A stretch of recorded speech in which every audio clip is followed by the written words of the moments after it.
My pleasure to convene order here, if possible, for our panel.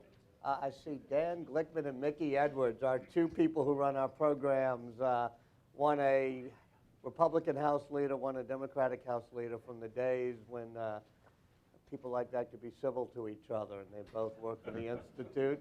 And it's good to have them here because we are talking about bipartisanship and nonpartisanship on one of the most important issues of our time.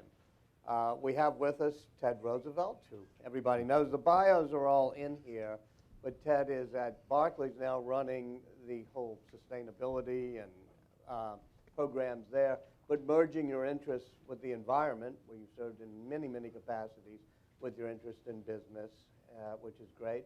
Heather Zeichel has been a friend of the Institute for a long time. Was senior advisor to President Obama, is now an energy consultant here in Washington. And this is the coolest thing we get right here. It's from Bob Inglis, which is, he runs Republican, which is nice.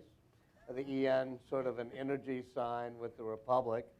But he's far too young to have served with our two distinguished members of Congress. Oh, you did? Okay.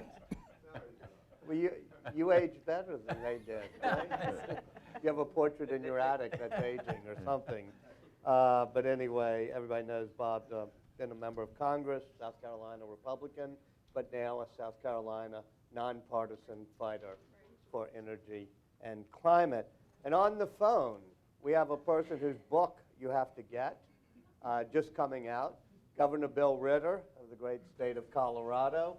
Bill was supposed to be here. Bill spent 5 hours in the Denver airport during the snowstorm, went back, had a early morning flight this morning, which also got messed up, and his car ended up in the garage because the tire blew out. So last I talked to him was about 4 hours ago, and he was in a tire shop. Bill, are you there? I'm here, Walter. Oh, good. Coming from the way back. Well, thank you for being with us. Bill, before we start, tell us about your book and exactly when it comes out, since those of us who write books like to help each other sell books. And secondly, tell us about how this meeting came to be. So first, about the book, thank you, Walter, and also thank you, Heather and Ted and Congressman Inglis, for being part of the panel. The fates did not allow me to be here, but there was really a strong signal that I should not be in Washington, D.C. today for this meeting. We had a massive blizzard. The airport was closed. The highway into it was closed. And as Walter said, I didn't get to the airport this morning for a 7 o'clock standby ticket that I had. They actually canceled that flight, but I had a blowout on the way. So there was just a lot of different signals about me not making it to Washington, D.C. The climate was against you. I've written a book called Powering Forward. The subtitle is What Everyone Should Know About America's Energy Revolution. And we use the word revolution intentionally because we believe that there is a revolution of clean energy and energy transition happening in America. And there is there's a lot that's happening that we talk about in the book, but a lot more that needs to be done for the transition to happen in a timely fashion and allow us to address one of the most important issues to the globe, global climate change.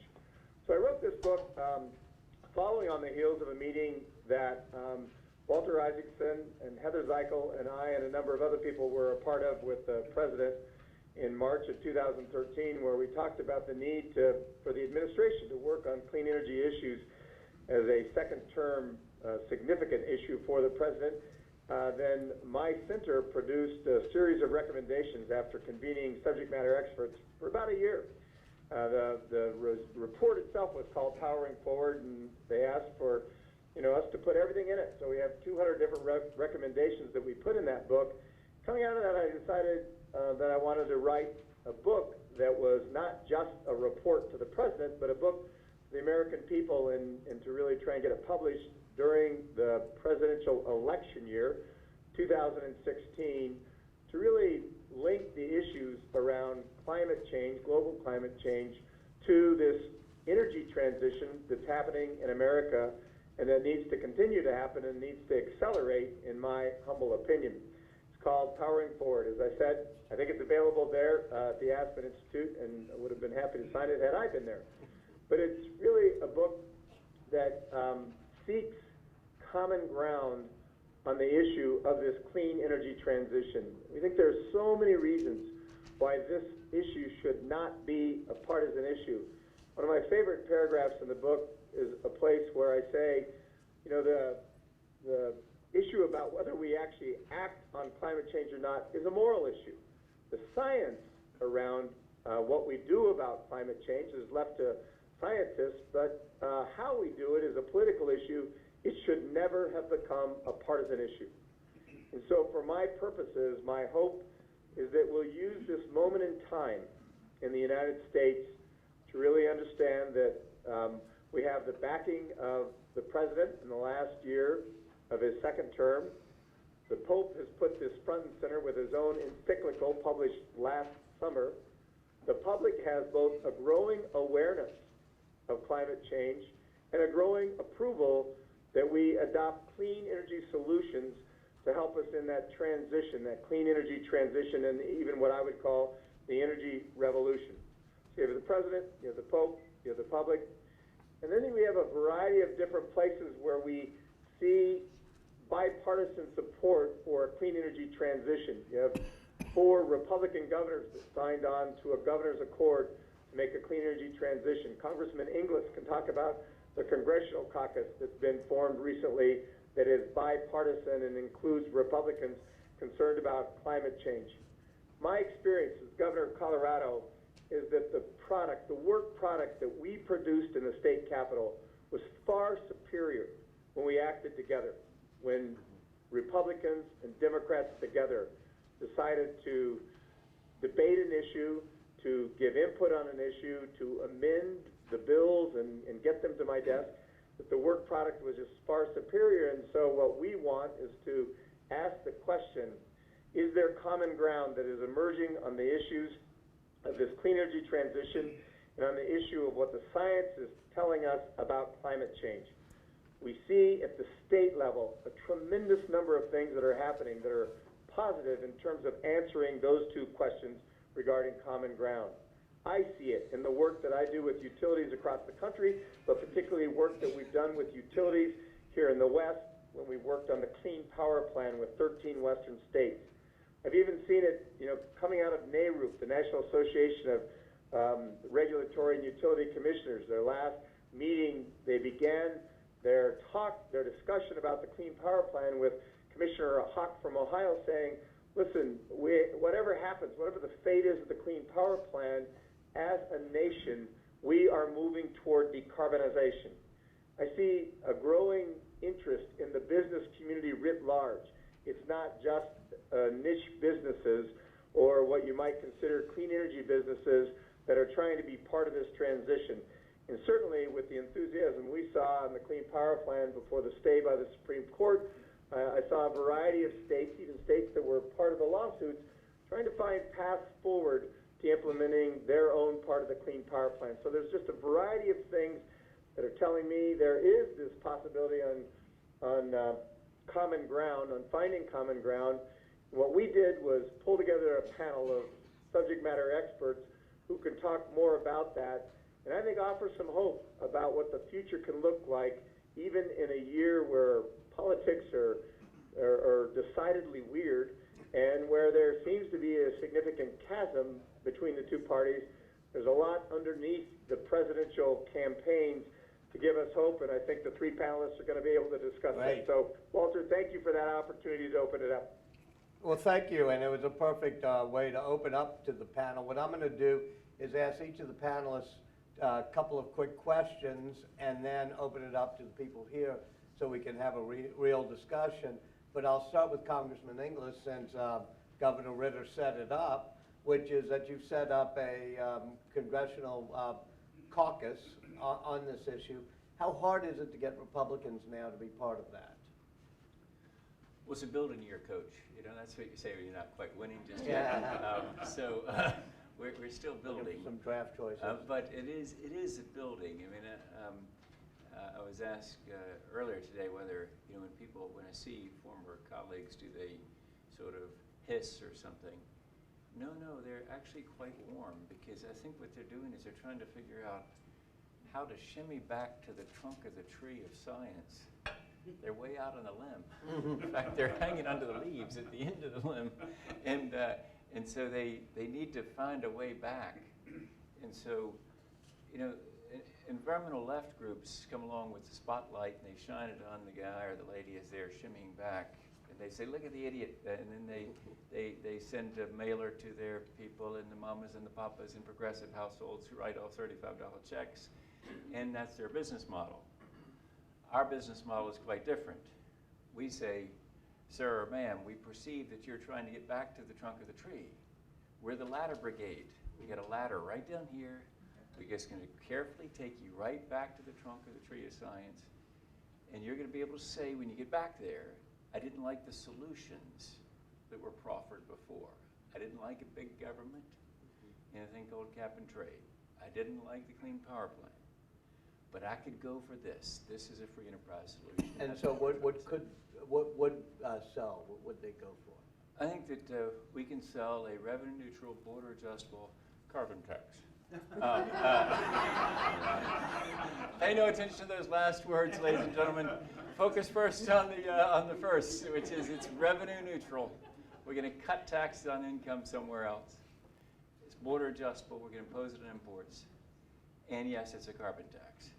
The reason we just go ahead and call it a carbon tax is, and I appreciate people like Walt Minnick and George Frampton being willing to call it that, is that otherwise, my friend Jim DeMent at Heritage would jump on us with both feet if we called it a fee or anything else. It's clearly a tax, and we may as well be clear about it. Heather and I had this discussion once, which is this absolute aversion to just saying carbon tax, when perhaps it could be sold, since it makes so much sense and it could be revenue neutral.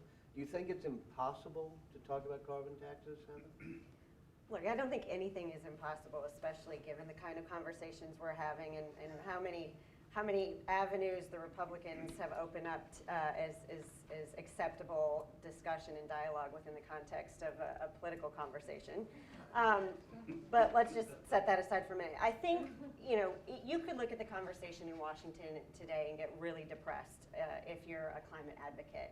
But to Governor Ritter's point, there are a lot of conversations happening outside the Beltway that are really, really encouraging.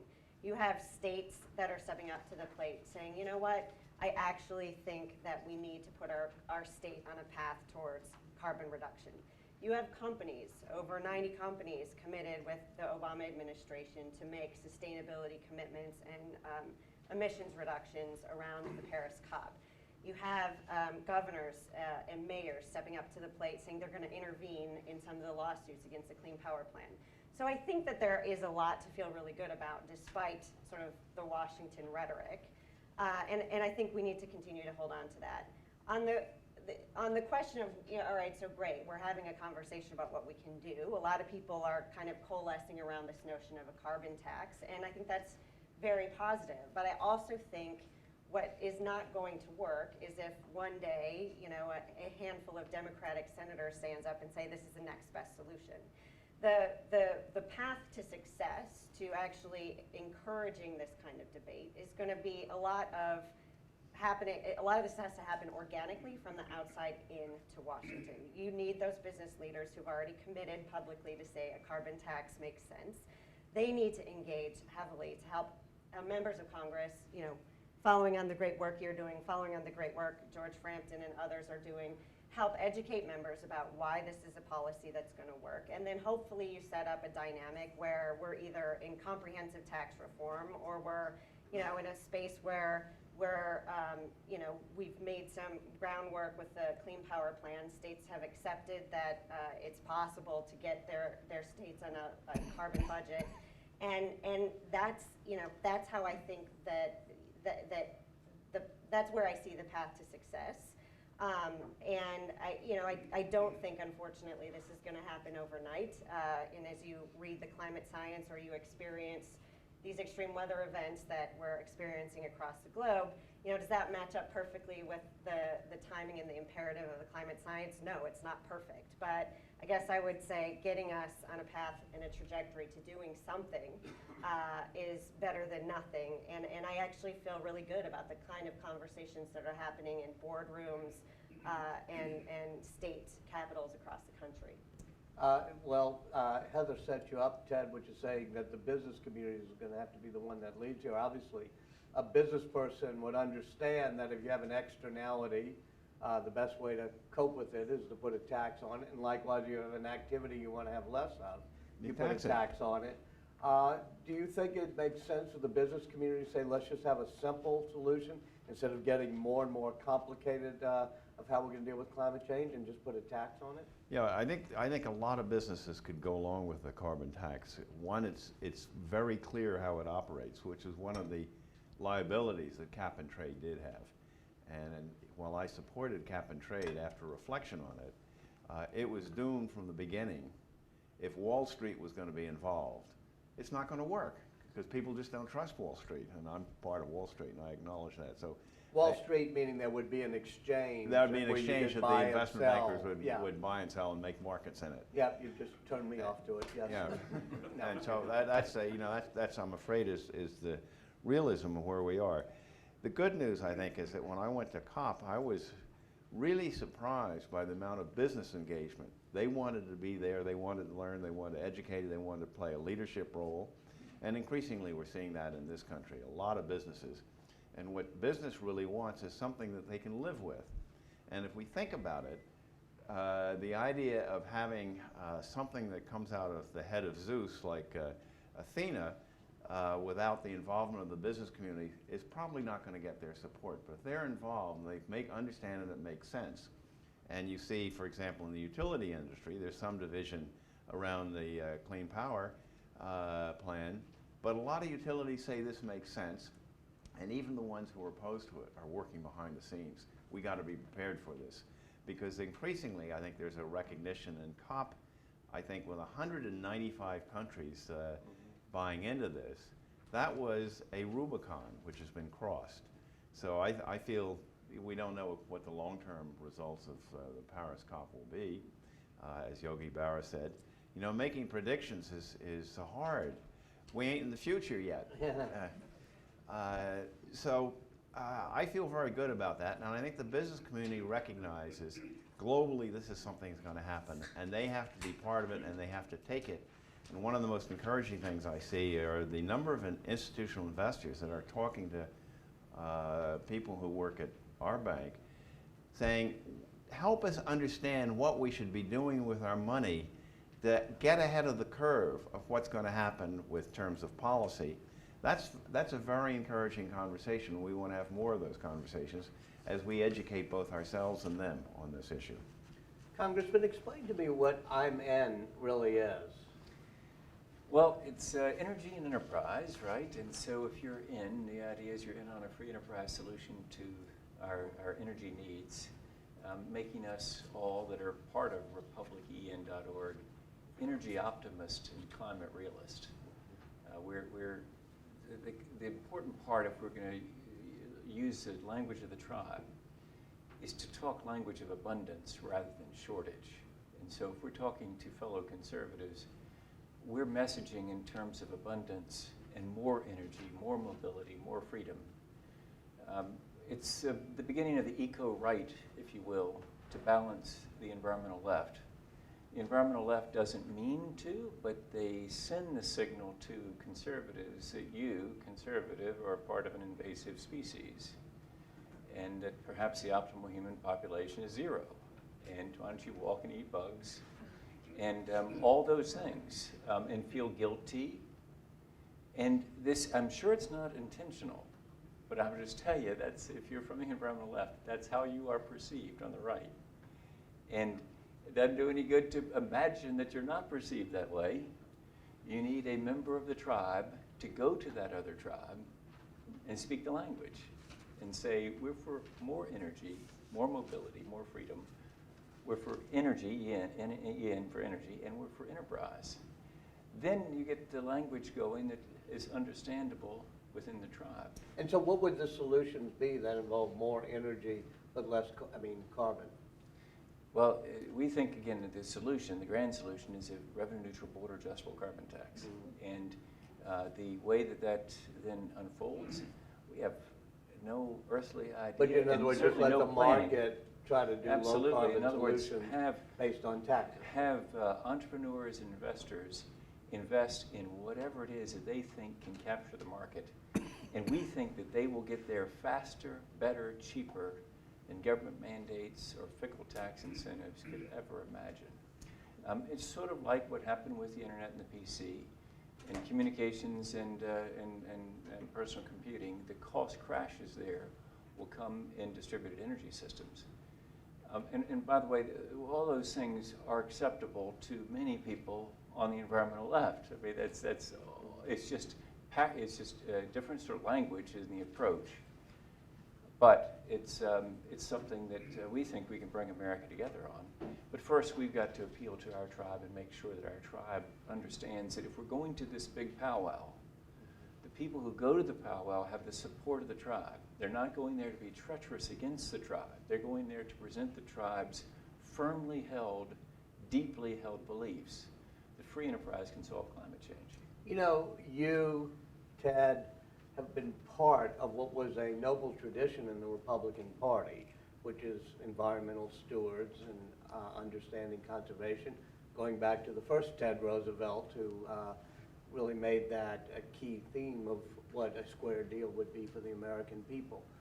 Why did the Republican Party seem, if I may say so, to so radically veer off of a cliff on that whole issue? Well, first of all, thank you for making me noble, but I'm not really that noble. If you check my ratings with anybody like LCB or whoever, I'm a 0, an F, and I even got an F from Republicans for Environmental Protection, I think. I think I had a 30 with them.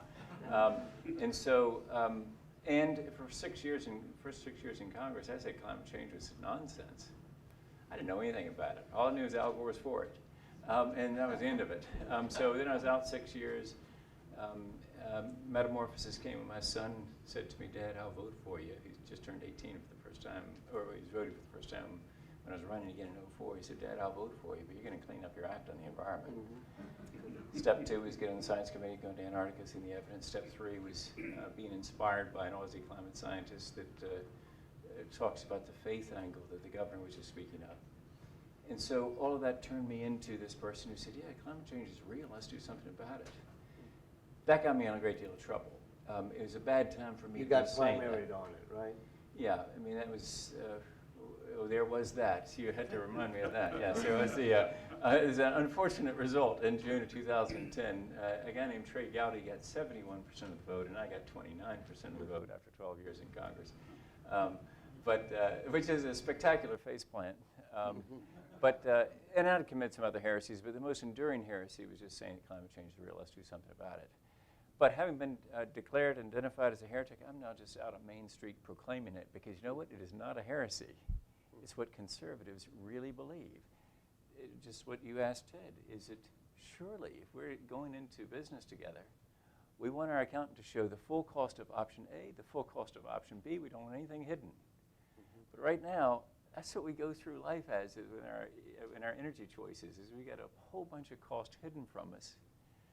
But Milton Friedman was right in 1975 in the title of his book, There's No Such Thing as a Free Lunch. We're currently paying the full cost of coal-fired electricity, just not at the meter. Paid at the meter, all kinds of investment opportunities would become viable. Before I get back to Heather, let me ask you to talk about the Republican Party and what happened. Walter, that's something that I've thought about a lot, and I try to look at sort of what's happened, because the complexion of the Republican Party has changed in many dramatic ways. And it goes back not only to Lyndon Johnson and the Civil Rights Act, when you got a lot of the very conservative Southern Democrats that came in, and that had an impact on the Republican Party, but also many of the Republicans who had good jobs don't trust the elites. And by the elites, I mean the business community, I mean Washington, and they're deeply skeptical about sort of the elite leadership, because their lives have, if anything, gotten worse over the last 3.5 or 4 decades. And so change to them represents a threat, and it's going to take some good leadership on the Republican side to help them get over that change. As an indication of that, I suspect, and I'm almost tempted to ask for a show of hands, how many people in this room believe in evolution? Okay, good. Okay, one, Alden, you're okay, well, okay. Only 47% of Republicans believe in evolution. And the Republican Party is very uncomfortable with science because it is espousing change that it's hard for them to accept, with the result that the leading Republican candidate for president today has a unique qualification. He's the only person I've ever met in my life who, when he opens his mouth, he subtracts from the sum of human knowledge. Well, those of you who are tweeting, you can get that into one. I counted the words. There's only 140 characters there. It's the perfect tweet. Heather, I won't ask you to speak on the Republican Party, but I'll ask you to speak on the Republican Congress became so intransigent on these issues that even when you were still in the White House, and certainly subsequently, the White House just said there's no use working with them. Do you see that as breaking possibly? Or if Mrs. Clinton or another Democrat is elected president, are there still things that could be done in executive actions that don't require Congress? So, I mean, look, I think there are some glimmers of hope if you even look at the United States Senate today and the fact that they, were working on a bipartisan energy bill. It probably doesn't go quite as far as most of the people in this room would like to see it go, but I think the important thing is, even in this very divisive political context, you have, Maria Cantwell working with Lisa Murkowski, and they are able to make some progress on energy efficiency, energy infrastructure. So I do think, we can't discount that Congress has a really important role to play, and that there are areas of common ground that I think are not going to disappear with the next president. The second thing is really gets to the heart of what is the agenda in 2017 in the event we have a Democratic president, which of course I'm hoping we do. This president has used many existing authorities to make a meaningful contribution to reducing greenhouse gas emissions. But it doesn't mean that all the work is done. And I think there are probably two categories or two ways to think about the first 100 days of the next administration, right? You have the things that we know are really important but are probably not going to get across the finish line that this administration is committed to. And I think there's probably 4 that are pretty important. The first being the methane regulation on existing sources. I think President Obama and Trudeau made important progress in making a commitment there, but the clock is ticking, and the notion that they can propose and finalize a rule in the remaining 300 or so days, probably not likely. So that's going to be really important. The second is lease reform, the work that the Department of Interior is doing to look at the programmatic EIS in the Powder River Basin. This gets directly to the heart of our leasing policies on federal lands. I think it's incredibly important, but again, probably not something that's going to get all the way across the finish line. And number 3 would be the midterm review for the fuel economy standards. Everybody in this room knows, and I lost a few years of my life to this, but luckily we have fuel economy standards on light-duty vehicles that go out to model year 2025. In 2017, there has to be a midterm review. That's going to happen in the next administration. They have 3 options, right? You dial up stringency, you keep the same, or you weaken them. So that is going to be a really important driver of emissions from the transportation sector. And then the last, and I would say is probably the most important, is the Clean Power Plan. And the next administration obviously is going to have to deal with whatever results from the court proceedings, but I would caution all those who feel really good about the stay and are really happy, and they're like, yeah, we drove a stake through the heart of the Clean Power Plan. Remember, mass versus EPA does not go away. And so regulation is inevitable. And whoever is in the White House is going to be working on regulation of greenhouse gases from the existing sector. The second piece, and I'll try to be succinct here, so there's how do we make sure that all of the good things Obama's trying to get done actually get across the finish line, and then there are, you know, what existing authorities remain that could make, you know, a meaningful contribution to the climate agenda. And you know, I think because this administration has worked so hard, it's a shorter list, but a very important list. And I think energy efficiency standards at DOE, while they might not be the sexiest thing in the world, do provide major consumer savings as well as drive down costs for consumers. I think you will continue to see international opportunities. The fact that Trudeau and Obama were able to work together on methane. There have been ongoing conversations with Mexico and the United States about methane. You know, you could absolutely foresee the next president working to, you know, a lot of countries don't have fuel economy standards on light duty or heavy duty vehicles. So, you know, some countries have been able to take the standards that we put in place and sort of rubber stamp them themselves. I think there's certainly more room to grow. So international opportunities are very key. And I think, you know, we were talking about the importance of, you know, the business commitments around COP.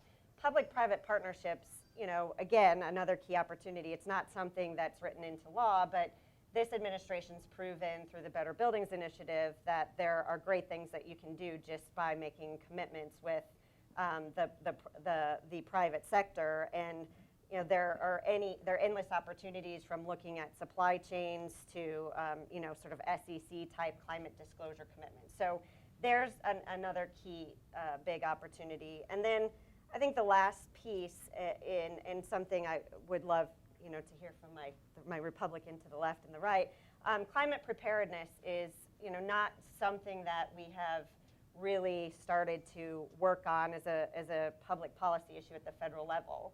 And about a year ago, there was a climate preparedness task force that made a set of recommendations to this administration. The federal government is not thinking about climate preparedness, meaning what do we have to do at the federal government and how can we be a partner at the state and local level as communities are trying to get their head around rising sea levels, increased heat intensity, more flooding, you know, more frequent wildfires.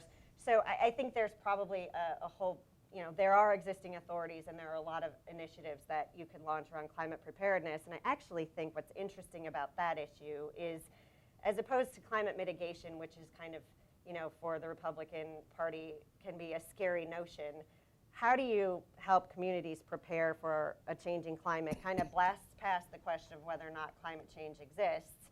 And you're talking about shoring up infrastructure and saving, you know, ensuring safe communities. So I actually think that could be Do you an think area. there's been a resistance on the Democratic side to talk about that because they feel it would sap the enthusiasm? I think that's a fair concern, and to be totally blunt, is something I worry about myself. But I also think if you look at the science and you look at, you know, what's happening in our communities, we have no choice but to give better tools to our communities, and we deserve. I think this issue is important enough that it deserves a better, more coordinated effort at the federal level. Before we go to the audience, let me just check out. Governor Ritter, did you have something you wanted to add? You there? I'm there. Okay. No, actually, this is why this panel was chosen as just a remarkable discussion.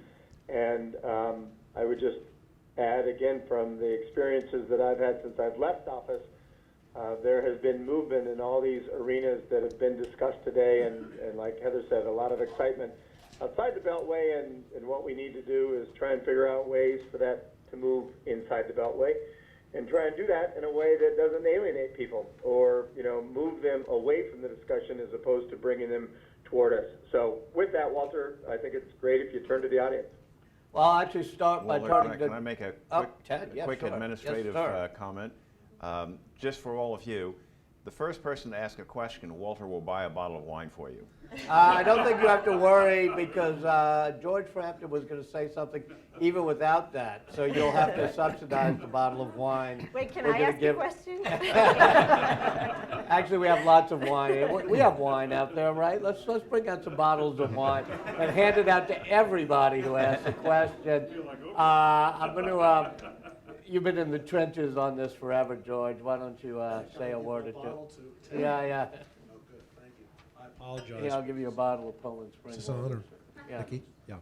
Well, I apologize for a sore throat. But my comment is that I'm interested and pleased that the conversation that you've been having reflects two important things that I think Walt Minnick and I have found with our organization started a year ago over the past year in trying to put forward an advocacy program for carbon pricing in the U.S.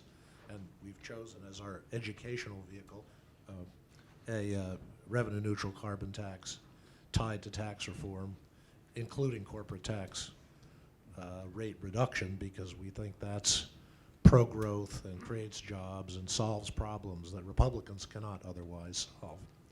And the two things that I think you've reflected that are very important here going forward are, one, that there is a much larger latent group of Republicans in the House and Senate who definitely are looking to get back to the trunk. And at least half of the offices, 220 offices we've been in, have said privately, look, we know that some sort of revenue neutral fee, tax reform, reduce EPA regulation to a certain extent is a much better policy than where we're going. And we could support it if the politics were a little different, if we had some support from important people in our districts and from our leadership and so forth. So this is not an impossible lift. The second observation or conclusion is that has probably got to come in large part from the business community. Right. And that is the challenge that we face over the next year if this is going to have some legs in January, February, and through 2017, is getting some portion of the business community, beginning with the many companies now, particularly leading up to Paris, many European, but also some US companies, who've expressed support for carbon pricing. They want to decarbonize, they want to reduce their emissions, they want to buy renewable energy, they want to internally price carbon for their own capital expenditure calculations. But almost without exception, they haven't yet been willing to step forward, even a half a step, and advocate for real carbon pricing in the US. And so that's the challenge we face, a difficult challenge, but not impossible. Great, thank you, and thanks for the work you've been doing on it. Yes, sir. Yeah, Alden. And then, was that back there? Thanks. Alden Meyer, Union of Concerned Scientists. Great discussion. I wonder if you could say a little bit about the shifting international landscape and the bearing that has on our domestic debate. I mean, obviously, Europe sort of picked up from our experience with the acid rain training and put in place the emissions trading system. China is now moving to put in an economy-wide national market-based mechanism. Canada seems to be moving under Trudeau, and the provinces moving. Is that a good thing? Does that help the debate, particularly on the Republican side, or is that actually a bad thing that other countries are I think taking it's huge. action on I this? think it's hugely important, and please chime in, Heather, if Dana. I was on a panel a while ago with a CEO from a utility. This was actually probably 10 years ago, and he was very nervous about us putting in climate change policies because he said China's not going to do that. And even a decade ago, I could tell him with a great deal of confidence they were going to do it because pollution was so intense. And now we've gotten to the point where China, as a result of, I think, extraordinary leadership from Obama and Xi, they've got an agreement. China's role at COP cannot be understated in that they had been undermining us, the U.S., when we were trying to get the developing nations to go along and take some measures to address the question of greenhouse gas emissions. Now they're playing a constructive role. And China, along with the EU and the US, had very constructive conversations with Prime Minister Modi of India and got India to play in a role that was important. So one of the sort of intellectual dilemmas that my favorite Republican politician is going to run himself into now is he's going to say, well, the Chinese are just killing us on trade and we should put up barriers, and he doesn't believe in free trade, evidently. If that's true, then why are they going to try to stop their own greenhouse gas emissions when this is a hoax? That doesn't seem to me quite to be intellectually consistent on Mr. Trump's part, if you see what I'm getting at. But, and, Heather? well, I guess just to build on that, I mean, it seems to me politically that just between Obama and Xi, what they did took away the #1 talking point for the Republican Party. Yeah. And that's meaningful, but it's only as meaningful as we are effective at using it against them and holding them accountable. Because I mean, nobody in Middle America is worried about whether or not, you know, the United States is complying with the COP commitments or what role China and India are playing. But using the opportunity in the presidential race where it is about jobs and it is about making sure that, you know, we are not second to China, gives us a huge opportunity to hold. I mean, a report came out this morning that of the over 1,100 questions, don't quote me on these numbers, but it's like over the 1,100 questions that have been asked to all the candidates, less than 2% were on climate change, and no questions about climate change have been asked to Trump. I mean, that strikes me as a huge issue, and we all have to work together to get a better understanding of where he is at on these issues, but we also have to use the opportunity with this sort of, like, he's backed himself up against a wall. How can we use that to our best advantage to help people understand how nonsensical his argument is? Not that that's unique to climate change, but. If I could just add, I hope we don't use it against those Republicans. I hope we use it to show them that there's a path forward. Because, you know, there's a legitimate objection to the Clean Power Plan being domestic only. I mean, it's domestic only. It has no border adjustment.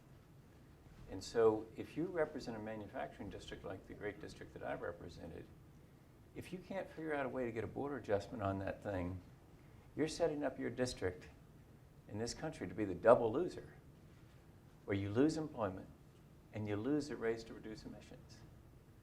So you got to get this into a border adjustment. And so the opportunity now, if the Chinese are actually looking constructively, and credit is given to these leaders, but also I might say to EDF and Julian Robertson and Hank Paulson and people like that that have been working very hard on those things, that let's find a better way. And let's show the Chinese that this can really work for them too. Now, of course, it does trim their comparative advantage. I'm looking at Phil Sharp back there. We need some good work from RFF. I'm sure they're doing it on the comparative advantage in mass manufacturing with the Chinese. When you put all cost in on all the fuels, it is a little bit of a problem for them. But I think that Ted's right, that they have a felt need. We can assume that. And that is, I think that's why you were prescient apparently a decade or so ago when you were saying this, because they do have a felt need. Even if you're a repressive Chinese dictator, you may have a spouse and you might have a child, and they want to go out and play, and they can't go out and play. And your spouse is chewing on your ear saying, why can't they go out and play? And so if that's in place, then you got to figure out a way it can work for them. But the goal we got to get to, the goalpost here is significant reductions in CO2 very quickly, as Alden could tell us from all the scientists. It's really important to get this going fast. And the way to get it going fast is the dynamism of a worldwide price on carbon dioxide. That is not just sector by sector litigation bonanza for DC lawyers, but rather an economy-wide, worldwide price on carbon dioxide that unleashes the creativity of entrepreneurs worldwide to fix the problem. Was it Judy Sanderson? Or, I'm sorry, two hands there. They both went up together. I'll get you next then. Judy Samuelson, I work for the Aspen Institute in the Business and Society program. I'm curious more about your response on the business sector. We looked pretty closely at I think it was 81 companies that signed the Obama pledge. There's a lot of them that will say, when you get rid of all of the non-American firms on there, you get to a much smaller list, or a smaller list. And a number of them would say we're already internally pricing. We have not found one of those executives who on record has actually said we need a public policy price on carbon. So I'm kind of curious, are we misreading this, or is there more there we can work with? But more importantly, what's your sense, all three of you, from what part of the business sector is going to go first? Because the business sector is not one monolith. As we know, it means very many things, including Wall Street, and there's all kinds of different attitudes about this. I'm kind of curious more about that. Let me let Ted, if I may, unless anybody else. I think handle it, 'cause we've got lots of yeah, questions, and I don't want to. it's a very good question. I think what we are seeing in our seat, which is clearly just one seat at Barclays, a lot of the very advanced, I'll call them the high-tech companies, whether it be a Google, whether it be an Amazon, they are trying to address this in very specific changes of policy. Even Walmart, at least Scott, when he was CEO, trying to make Walmart basically much more energy efficient and trying to do it, which was good leadership on his part. Google wants all of their servers to be fueled by using green energy, which is, I think, is a good. Where you're seeing clear resistance, and you can see why, Peabody Coal, which may have to declare bankruptcy, they're in a very difficult spot. And coal, I think, is going to be one of the first industries that is going to be reduced to it's already been reduced substantially to a pale shadow of what it used to be. And the great irony is that the coal vote, which used to be enormously powerful, is now outvoted by natural gas, and natural gas's views are much closer to where we are on having clean energy. So let me just turn it over to. Well, let me actually, if you don't, unless there's something urgent you have to get in, there's so many questions, want to make sure we can get them all in. So, yes, go ahead. Okay. Yeah, I'll get you, but I got Jeff coming up too, yeah. Well, I just wonder, comparing the U.S. with Europe, I'm thinking maybe Denmark, Germany. You want to give the microphone to the person asking the question, please? Thank you. I just wonder, in comparing the U.S. with Europe, why we have been so slow in recognizing, that we have a climate problem. And the seeds of doubt have been sown, but it's so hard to remove them. And is anybody on the panel can explain why in the U.S., I mean, we're as intelligent as the Europeans, but why we are so far behind? Well, and pass it up to Jeff if you would, and which of you wants to grab that one? Well, let me take a shot at it. Al Gore, I think, accurately has summarized this as being a conversation that's very similar that was documented in the book Merchants of Doubt around the tobacco industry, where the tobacco industry for years very successfully convinced the American public smoking cigarettes is not bad for you. They had a picture of a lovely doctor. This is good, this cigarette is good for you. To some extent, when ExxonMobil, which is an incredibly well-run company, but was putting out disinformation, and people believed it. And we do have a problem, and I don't know how to express this without appearing to be condescending, and I don't want to do that. There's a higher percentage of people in our country that are not comfortable with science. And so if you challenge the science of something, saying it's bogus, it's a hoax, we have a higher percentage of people who are likely to believe that for a period of time.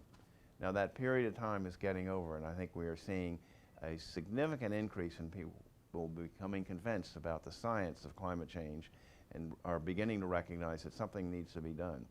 Why that cultural difference exists between us and Europe, I can't explain. Well, I think part of it, too, is just the very nature of the challenge, right? In the United States, our government is largely reactive, right? I mean, it took a few trains full of oil blowing up in communities for us to realize, like, oh, maybe we should improve our PHMSA standards on rail cars. So I think government is naturally inclined to respond after the fact.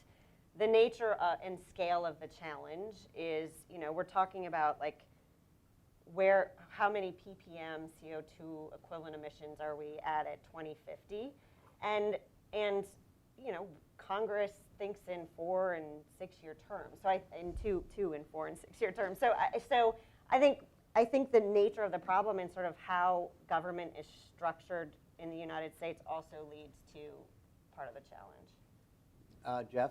Thank you. So Jeff Weiss. Yep. Jeff Weiss, as a guy who builds, owns, and operates a lot of renewable energy, mostly solar around the United States, my political question is, when are the politicians going to catch up to the business community, and when are we going to realize that 2016 is fundamentally different than 2006 or 1985? What I mean by that is we now view everything as a math equation and a risk equation. That which gets built because it makes economic sense. And a lot is getting built. There was more solar deployed in the United States than gas or anything else last year. There are more solar jobs than there are gas, coal jobs, or steel workers. They can be in all 435 congressional districts. It's simply working. For those who don't know, solar has been priced at 3.7 cents a kilowatt hour in Palo Alto and in Austin, Texas. Those are extraordinarily radical and low numbers. It's about the free markets working. And when will the politicians catch up with the fact that business is getting it and making it work? Good question. And Heather, why don't you take it? But also, I noticed that in some of the pre-reads I was doing, that there is now a movement to get rid of all subsidies for everything. It isn't exactly what Jeff asked, Right. but it does get to the heart of the solar question, too. Well, look, I would love to tell you that on January 19th of 2017, everything's going to be great. But look, I don't even understand fully why we are where we are today. I mean, the Solar Foundation came out with a report last week that said there are more solar jobs in Republican districts than there are in Democratic districts, right? Like, you guys have a great story to tell. Why isn't that story being told? Why aren't they compelled to embrace the 5-year extension of the ITC and PTC and say, this is great, look at all these jobs? I don't know the answer to that question. I suspect part of it has to do with campaign contributions, and ALEC and others are out in full force at a state level, creating and organizing at a state level and creating, I think, some real complications and misunderstanding. I think the best course of action from my perspective is just to continue educating members about where those jobs are at, about the opportunities on a district by district basis. And you, with the multi-year extension, I think it gives you a great, rather than having to worry and fight about whether or not you can get it done, you at least now have a long-term extension in place. And I actually think the story, as good as it is today, is going to be that much better in 5 years or 2 years and 5 years, and we have to bring those members along to help them understand that. On this broader issue of subsidies versus non-subsidies, I think we can all agree on one thing. It doesn't matter what side of the aisle you're from. The tax code is a pretty ugly and messy thing, and it's going to, this is not fixable overnight. And I think it's pretty clear, as the last 11 plus votes on oil and gas subsidies have proven, they're not going away. But I also feel like we're sort of past this conversation for a while, because we've got the ITC and PTC in place, and I, certainly that's a great thing from my perspective. There will be conversations around the edges about whether or not these things should exist, and there will be a lot of people saying they oppose them all. But I think, how long have we had the IDC, the intangible drilling costs, and the other oil and gas? They're permanent credits, right? They've never had to argue for them. They've never gone away, and I don't think they're going away anytime in the near future. Oh, well. Yes, sir. I'm sorry. Well, yeah, the gentleman here, and then I'll get you. Yeah. Well, thank you. Real quick question. On the political viability of the carbon tax, I wonder if Grover Norquist is in the room. Yeah. I didn't think so, because we think we can read his lips as to how his much signed pledge of no new taxes would be seen by a lot of Republicans. Do you really believe that many members are going to be able to essentially violate that solemn oath and go with a carbon tax? Yeah, I'll ask for a real quick answer to a real quick question. Great question. It doesn't, what we're talking about doesn't violate Grover's pledge. Because it's revenue Right. neutral? All right, right here, then right there in the middle, yeah, and then, yeah. Okay, quick question. So Lisa Wood, I'm with the Edison Electric Institute, and I want to go back to the question that was asked about corporations. So World Resources Institute, World Wildlife Fund, Edison Electric Institute, all working together, over 53 major Fortune 500 companies that have signed pledges for 100% or a certain percentage of renewable energy. So utility companies, electric utilities, are working to provide that energy. In Nevada, there's some great examples, 100% renewable to switch, a major data center, Apple, Google in Duke service territory, at Google in Mid-Am service territory, lots and lots of examples. So if major corporations say, we want renewables, we want green, we want sustainability, if states are increasing their renewable portfolio standards, if utilities are investing in these things, which they are, I mean, we provide we buy almost all the wind in the US and we provide 60% of the solar.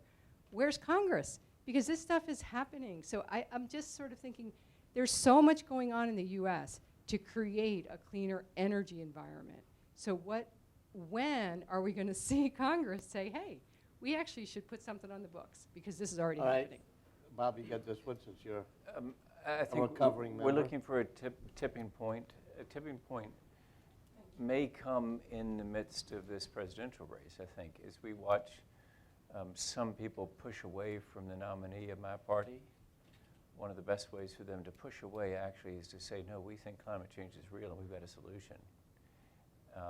I would suggest that that's a pretty good play in Arizona, Ohio, New Hampshire, Pennsylvania, Senate races. Yeah, yes, sir. Oh, I'm sorry. You would let him and then Okay, pass thanks. it to the gentleman here. Hi, Dan Delory be with the fair. Wedgmere Group. And Heather, I want to return to your remarks on adaptation and resiliency and all of that. I agree it's not being talked about enough, and it's inevitable that we'll have to talk about all of that.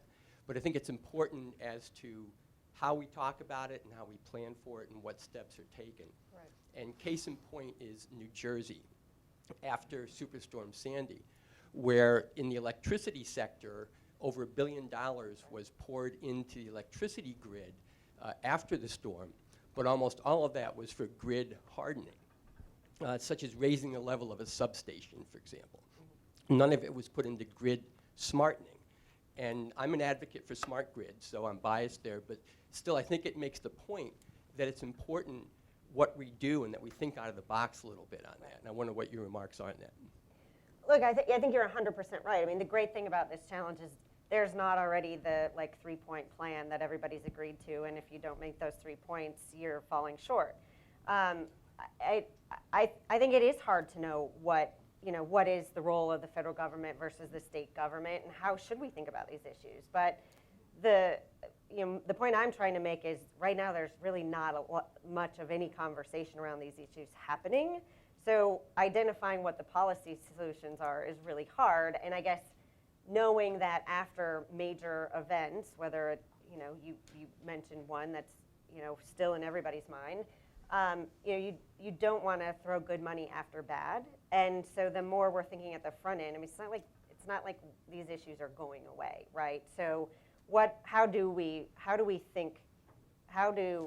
the people on the outside form a strategic partnership with the people on the inside to think through these issues, because they're really complicated. Yeah, but we always seem to, from a policy standpoint, gravitate towards the simplest approach. Right. Build a seawall or something like that. Right, exactly. And this is not going to be that easy, but I think it is going to. There will be a great opportunity for out-of-the-box solutions, and because we haven't, the die hasn't been cast on the agenda yet, I think we have a great opportunity. Yes, sir. Ed Comer, also from Edison Electric. I want to agree with the fellow from the solar industry and point out that market solutions are working in a lot of places, and it's always easier to lower prices than to raise taxes, okay? The utility industry now, because of low gas prices, has reduced our use of coal from 2005 by a third. Okay, now some of that's due to the MATS rule and plants have been closed. A lot of it's due to low natural gas prices, okay? All of our new generation being built now is mostly wind and solar. Wind and solar, at least out west, are low-cost solutions. So there are win-win deals out there. And you're all talking about the carbon tax. One, how high would the tax have to be to change actions in the motor vehicle sector, given the fact that gasoline prices have dropped by half? So one observation. And just another observation about marketing. A lot of the things that I think we want to do, and I think Dan suggested it, what we're doing in the utility sector, we can market under terms of clean energy and other purposes. I mean, you could market a lot of the preparation stuff as an infrastructure issue. I mean, the Washington Metro shuts down because it doesn't have enough money. What if we had a modern electric vehicle, you know, high-speed trains, transit, and all of that? It serves the climate purpose as well. But I don't know how you market it as a climate measure as easily as you could market it as let's build our infrastructure and get a modern society moving. You've asked about 6 questions there, which are really good. I am immensely enthusiastic of what Walt and George are doing on a carbon tax, and they may disagree with me strongly or slightly in the sense that I view that a revenue neutral is a first step. The government needs, I'm a Republican, the government needs to make more investment in R&D and infrastructure. If you invest in infrastructure, we'll create jobs and we'll deal with the horrible hollowing out of the middle class if we have long-term jobs, in my opinion. So I think you can make a very powerful economic argument that a carbon tax would be a way more effective, I think, than a VAT, which some people are speaking, but that's a theological argument. So you can really, and the other thing that we have to do, to go to your question, lowering prices. Wind and solar prices have come down just remarkably, a lot because of the R&D that the Chinese are doing. We should be doing some of that, more of that ourselves. And the other thing, going to your question about the structural problem we have in the government, and that's why if you have money that you can invest, begins to address it. If we had, let's say, a $20 per ton carbon tax, whether it's a carbon tax or a cap and trade, that works out really well for Texas because the incremental megawatt there is determined by the price of natural gas. So assuming $20 per ton of CO2, that means the incremental megawatt would cost an additional $13. In Georgia, where it's determined by coal, that works to an incremental $21 per megawatt. So you can see why that you've got this bias. Now, coal is still being used even in Georgia, but we're going less. And one of the things that's happening that I think is that you've seen the withdrawal of banks from loaning money to coal companies. It's too risky. Mm-hmm. Coal companies are just not going to last that much longer. And I guess the sort of final point, if you go to Texas, you go to Georgetown, north of Austin, and you go in there, if I went and started talking about climate change, they'd run me out. Georgetown is one of 2 towns in the entire United States that's totally off the grid. It's all wind powered. And because it's the cheapest source of electricity. But that's not necessarily true, as you point out or acknowledged, in many parts of the United States. So we've got to continue to bring down the cost so it's easier. And you look at New England, the cost of electricity there still is very high compared to Texas. Mm-hmm. Yes. Hi. What's happening out in DuPont Circle? We don't usually have as many. I guess the vice president keeps going home and back or something. Sorry for the noise. Hi, Dave Grossman, Greenlight Group. I actually wanted to follow up on that point and on the point the Congressman made about the science and the need for rapid reductions of a significant scale. And I'm curious about the prospects for support for something perhaps more like a Reggie model, though invested more cost effectively, but that had bipartisan support for taking a carbon price and using the revenues to achieve additional reductions. I'm curious about the prospects are for support there to achieve faster reductions at a greater scale and invest in some of these things that need investment.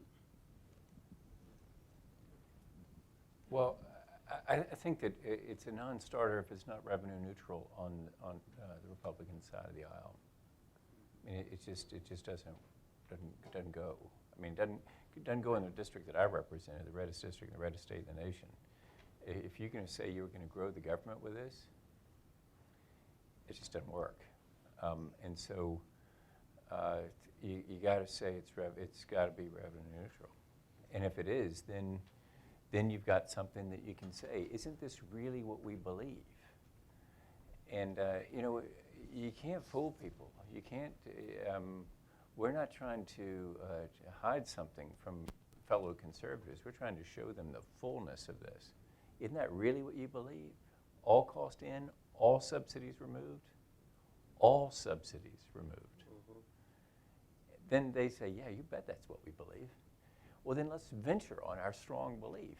Let's step forward. Let's stop shrinking in science denial. This And is an real obvious quick, problem. and I'll get to Judy, but let me press you on exactly what that means.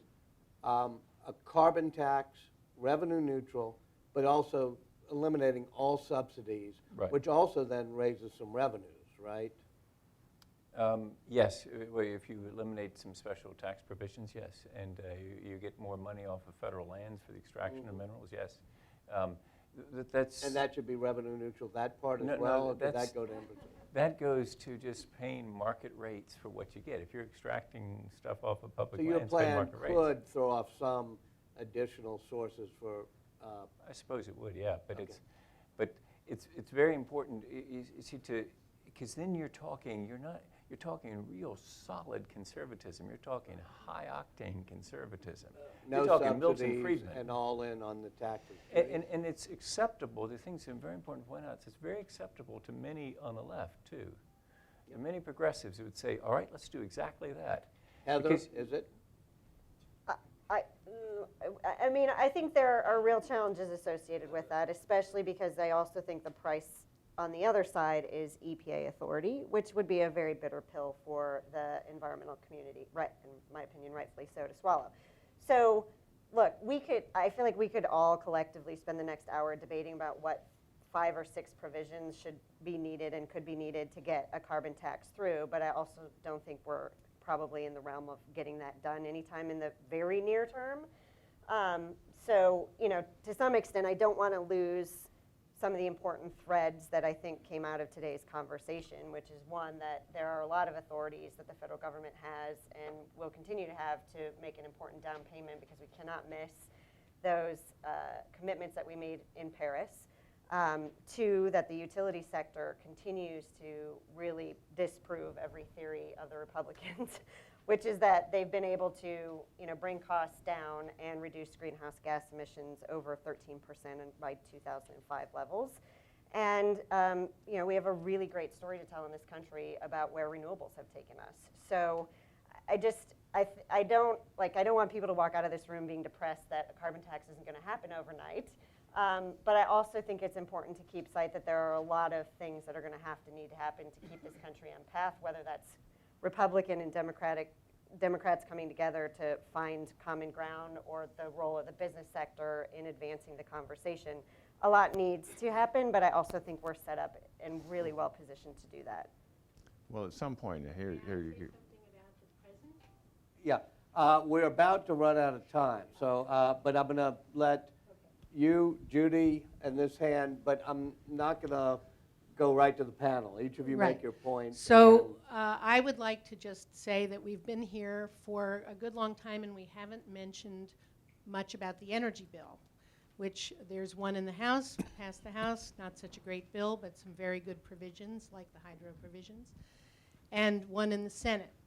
And I want to just praise Lisa Murkowski and Senator. I did that already. Yep, thanks. And Senator, thank you, Senator Maria Cantwell, which is while we're waiting for the world to change, we have a bunch of people who are elected or are serving in office right now, who are willing to use the current system and doing a hell of a job at it. Well, that's the way you started, Yep. by Yeah. saying it.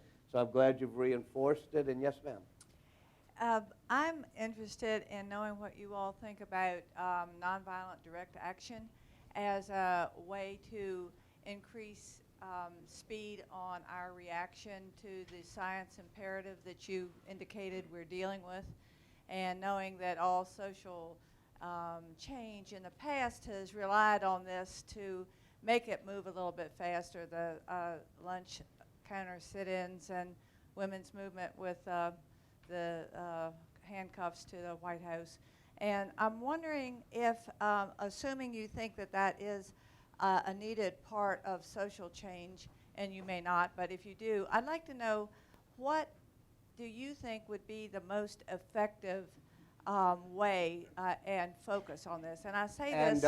Okay, go ahead, because I do have to wrap it up, but go ahead. Okay, I'll just say that mean we to just interrupt. came from FERC headquarters where What? people are being You should arrested take that. for That's a blocking. good point, and it's a good point to be made.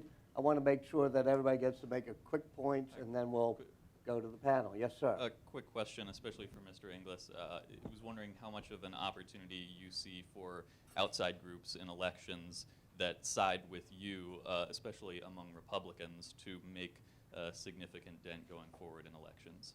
And let me let you have the last statement question, if I may, and then the panel gets to have jump balls of which of these three they can. Sure, and actually it dovetails very closely with his Well, comment. both those two dovetail, actually. Yeah, which is what is being done to take on groups like American for Prosperity, which is talking about pumping over $900 million into congressional races and pushing for politicians to sign no climate tax pledges, and several have already.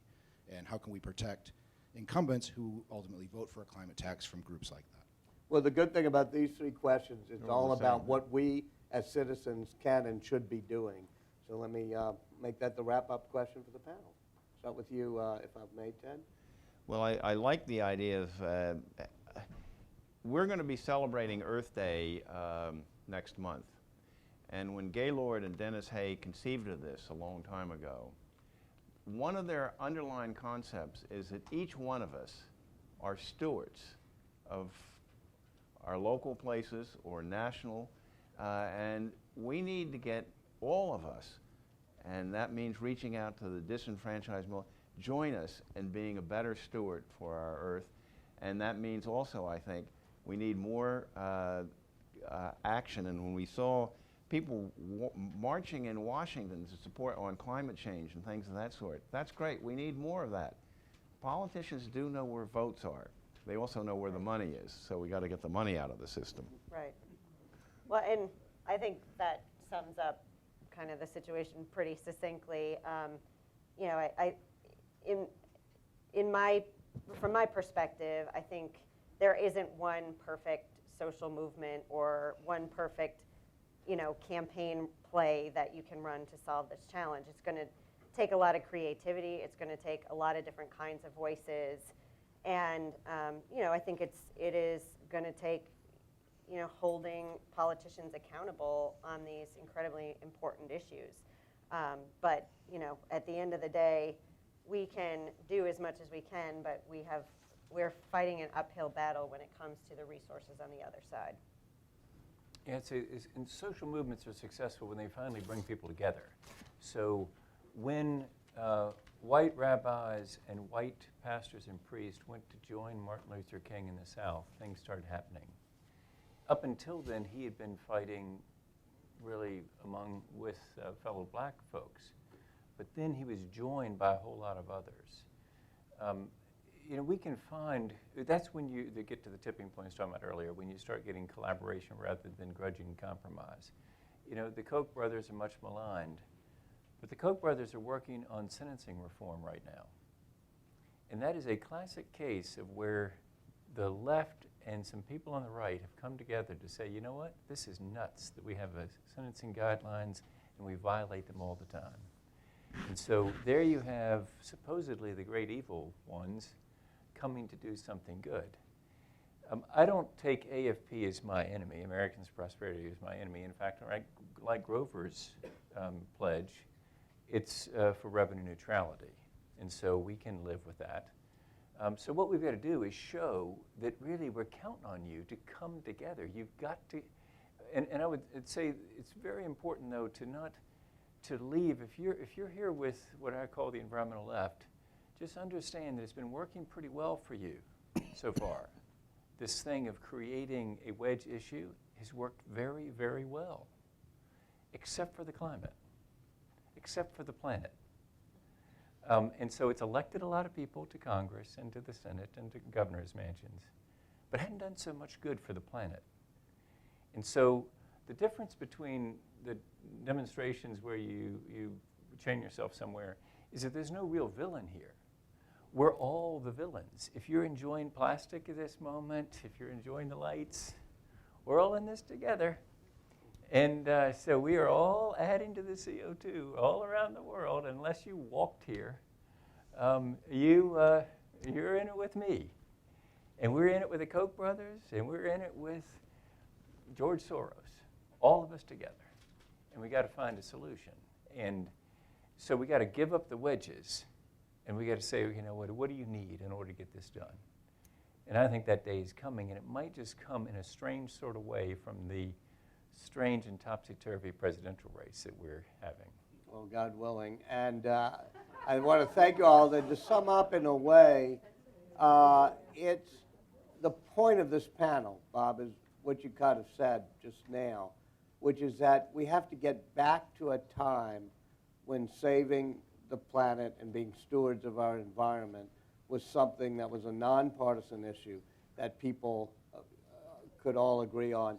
And I would say that this will not be successful simply by trying, as we did at the Institute this summer, get Tom Steyer to sit in a room with David Koch and see the common ground they could find.